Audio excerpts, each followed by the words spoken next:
Hello and welcome back to another episode of Critical Reactions with your host Bryan. We're going to continue on with this week's theme, exploring LGBTQ artists as we celebrate Pride Month. We're going to be looking at a band today called Ragana. And once again, I think this is still a majority of artists this week I've never heard of before. This is fantastic. We're going to be looking at the song Desolation's Flower off of the Desolation's Flower album, which came out in 2023. Let's dive in and see what Ragana has in store for us today.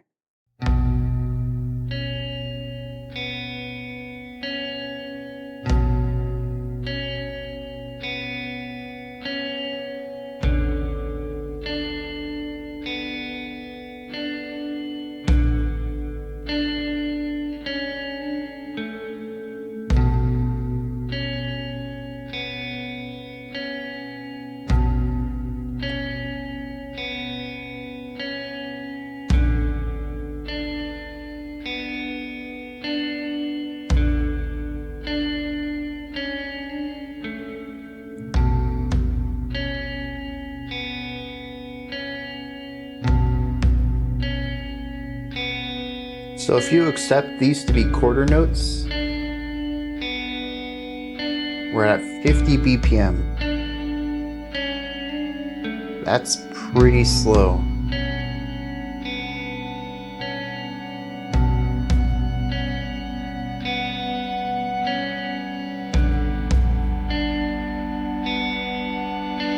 We're definitely in doom territory. Did we just slow down? Did we drop another 5?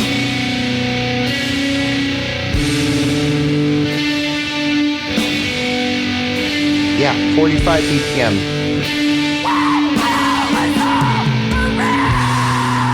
We're almost out of adagio range. I don't remember what the marking is for speeds under 40.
Okay.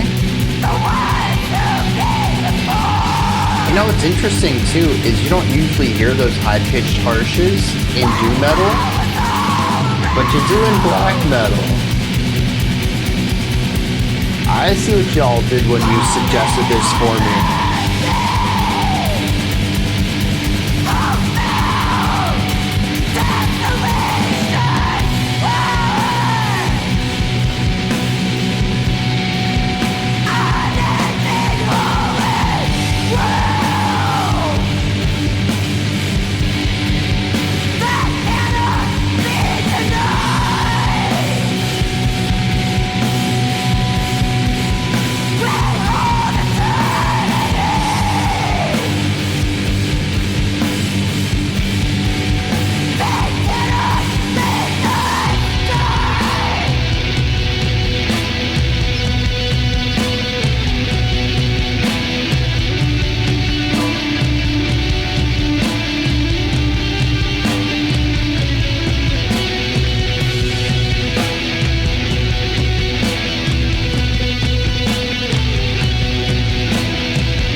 nice little melodic movement against the 16th note picking.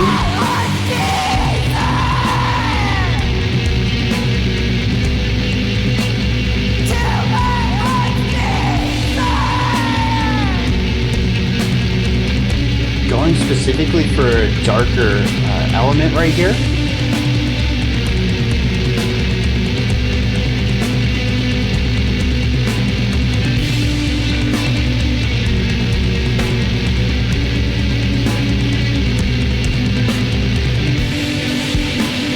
Yeah, drum work was nice there too, giving us more of a tom focus that's contrasting really nicely with this crash cymbal right here.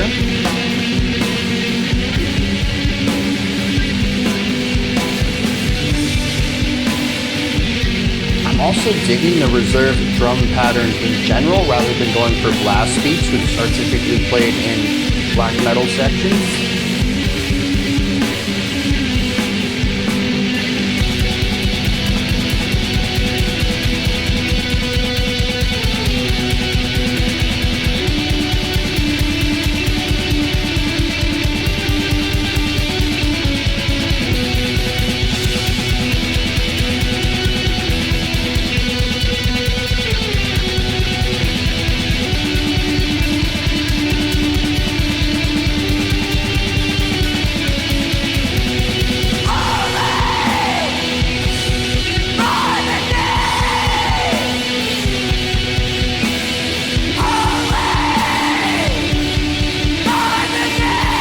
The way the halftime feel coming out of the blast beats lines up with the rhythmic focus of the rhythm, the vocals.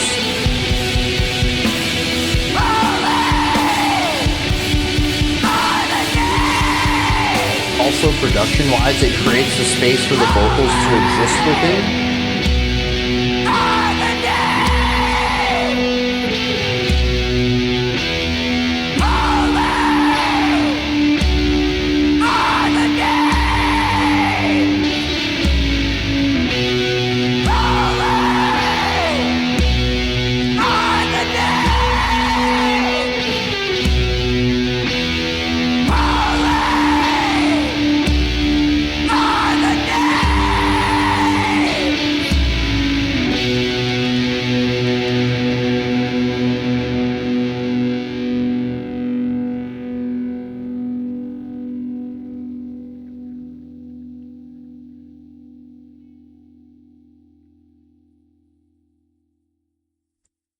All right.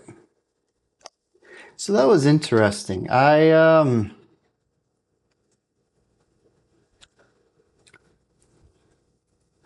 a big fan of black metal if you're new to the channel. The transformation of this song into black metal was quite unexpected, but I did find some parts of it that kind of did work for me. Just a preface, this is probably not a song that I would seek out on my own, but there are parts of it that I did find enjoyable. But I want to start from the beginning. The track kicks off with a clean 50 BPM, pretty slow as it is. And then when we bring in the vocals, we dip it down 5 BPM more. Now, we are like right in the middle of Adagio, which is the notation in sheet music and classical music. If they're not going to give you a specific tempo, they have these Italian words to tell you what the general tempo should be. And Adagio is like 40 to 60 BPM, and we were at 45. I don't know what's below Adagio. If they dip down into the 39 range, I don't know what term I would use. I would have to go look that up to describe how slow we are. It's a pretty slow song at this point. Very heavy weight too. A lot of the notes are just on the tempo is the note itself, and there's nothing else. Now, I did, if you initially remember, counted it out at a faster tempo, double what was being played. And if you want to view it that way, 100 BPM and dropping it to 90, that is completely valid too. It really depends on how you personally feel that section out. I think from from the authorial intent, I would wager it's designed to be felt slow and heavy. I think you're supposed to feel it at that 50, but I did not initially. Regardless, this section, though, is a heavy point of the track and in stark contrast to everything that comes after it.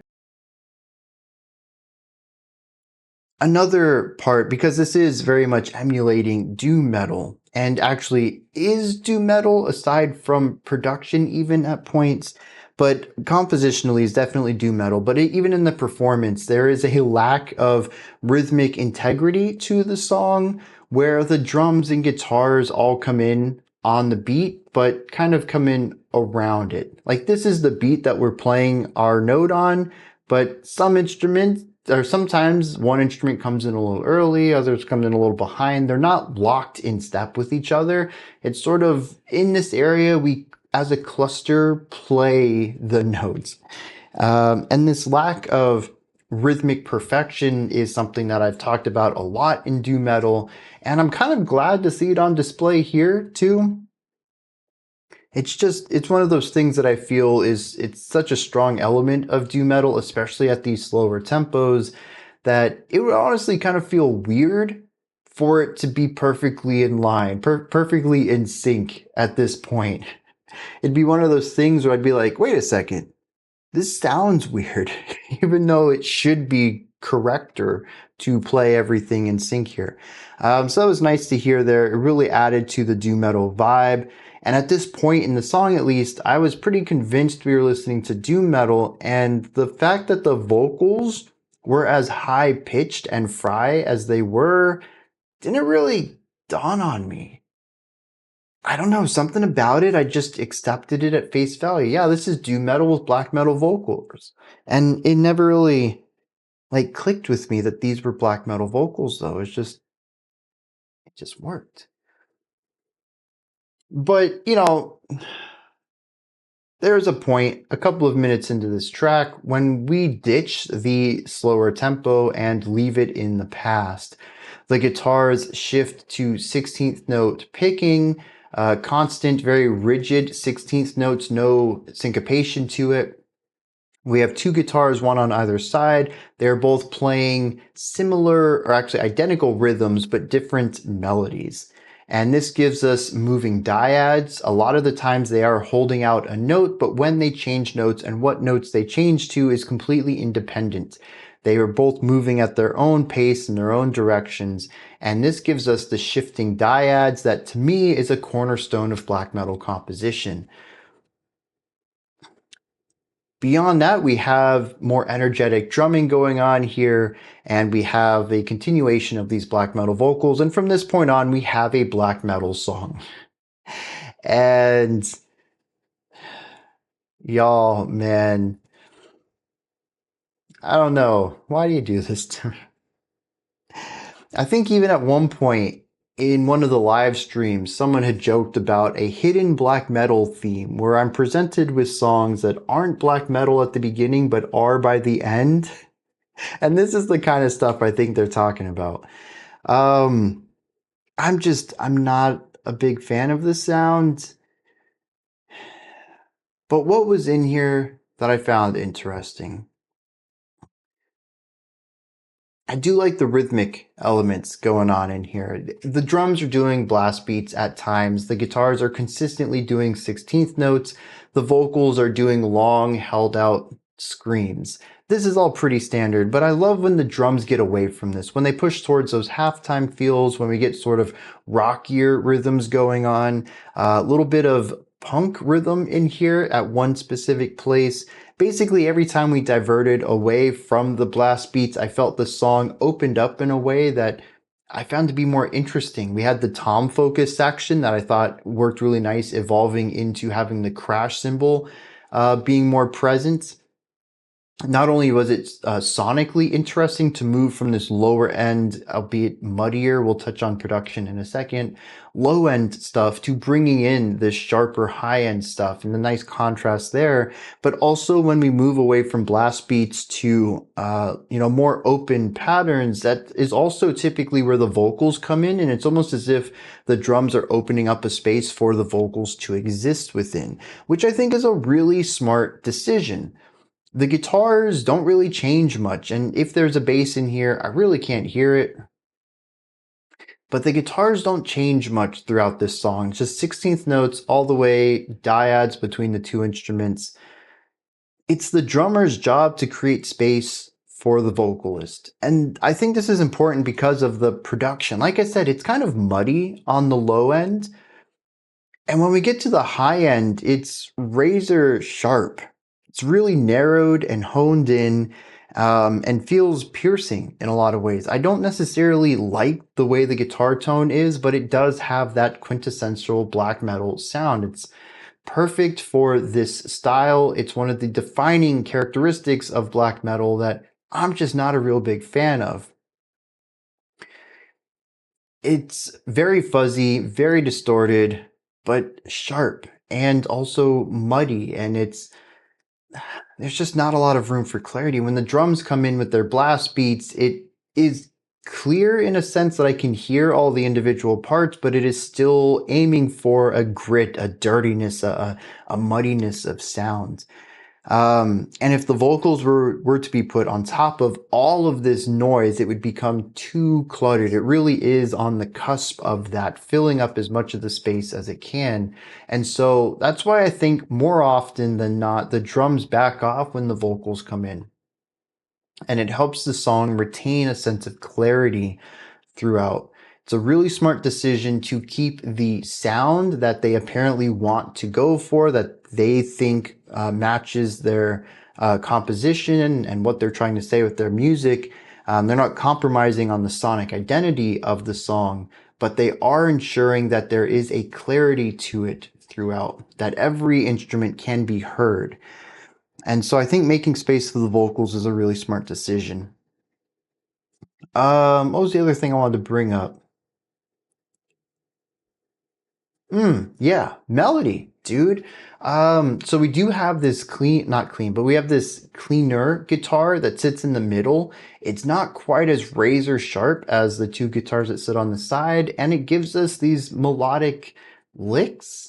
I don't know if I would call them straight up melody, but compared to everything else in here, there's a melodic quality to them. And I like how it sort of dances around what the vocals are doing, what the guitars are doing. It sort of is in this middle space where it's rhythmic, it's melodic, it's kind of providing more harmony as the notes it plays are lining up against the other two notes from the guitars. We have these 3-note triads now. It's sort of embodying a little bit of everything while sort of being quiet, withheld here in the middle of the song. It works, and it's also kind of invisible. And I think that's an interesting thing about it. It took me a while to even notice it was there, and even knowing it was there, it's still hidden within the mix. It's as if the song doesn't want it to be heard, but it's there.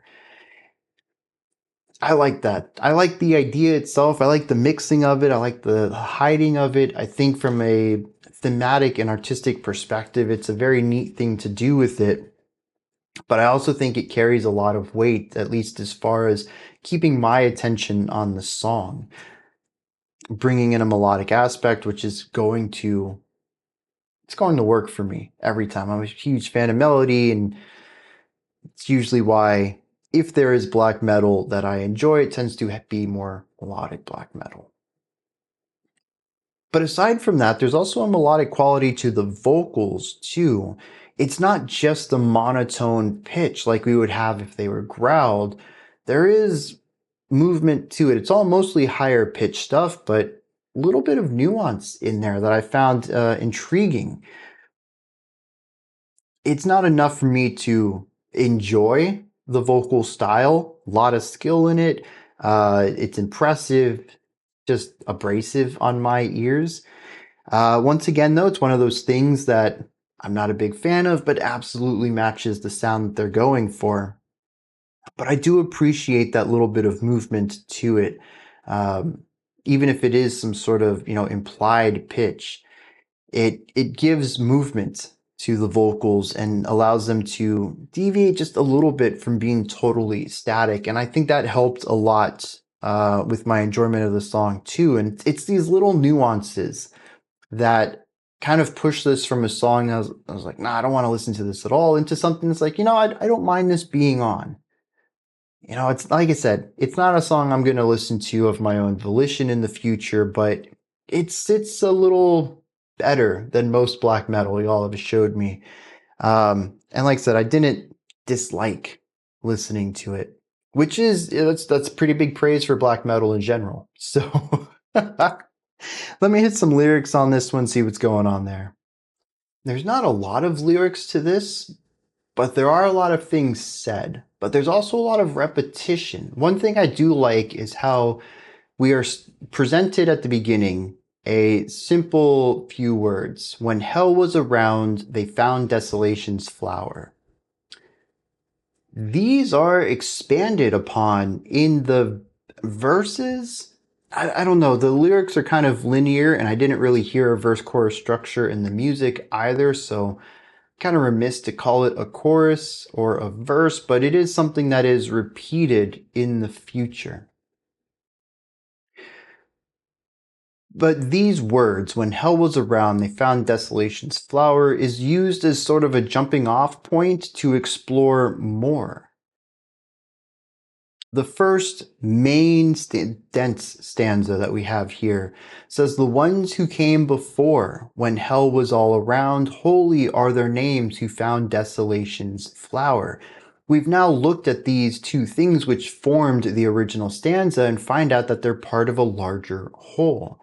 This continues on, saying, unending holy bloom that cannot be denied, we hold eternity, they cannot make us die.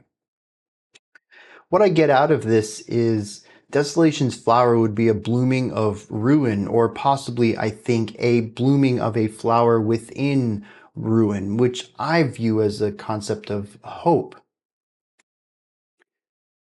It says, when hell was all around, those who were holy, or those with the light, found a flower. They found hope within the ruin. It says the unending holy bloom cannot be denied. So this positivity, this hope, you can't ignore it. And we will hold for eternity that they can't make us die. So we will continue to spread this hope throughout. They might, kill our physical selves, but this concept of hope will continue to bloom through everyone that we talk to, everyone that we approach and interact with. The next stanza starts out very similar, but the last two lines are, when fog is on the ground, no lantern lights the mire. I hear them call me in, and to my heart's desire, holy are their names. So once again, bringing light to people around you, and spreading this. The final part of the song is a repetition of holy are the names over and over and over, almost as a way of bringing praise to those who had found the flower originally, those who started off this concept of hope and spread it to everyone else in these dark times. That's how I read this song. Anyways, now I don't get any of this out of the music, but I don't get any of this ever out of black metal. I have heard some happy black metal. Agriculture comes to mind when I think of more positive black metal, but this isn't really that. I'm sure some people who are more engrossed in black metal music might find this more positive message within the music itself. I have a tougher time hearing that though. I think it's one of those things where maybe I just need more exposure to it, although honestly, black metal is one of the uh, extreme metals that I've been exposed to the most, and it's still one of the genres I still just don't get. So maybe exposure isn't the answer here. Regardless, I don't see a lot of thematic cohesion on the two, but that doesn't mean it doesn't exist. Like I said, this is a genre I have a tough time hearing emotion out of generally anyways. At the end of the day, though, these are just my thoughts on Ragana's Desolation Flower. What did you think of it? Is there anything that stood out to you? Anything that you'd like to add on to what I said or correct me on? Maybe you have your own interpretation or perspective on this track. Let me know. Put all of that and any other thoughts you have down into the comments section. Above that, if you could, go into the description box. There's a link to Linktree in there. I said description really weird.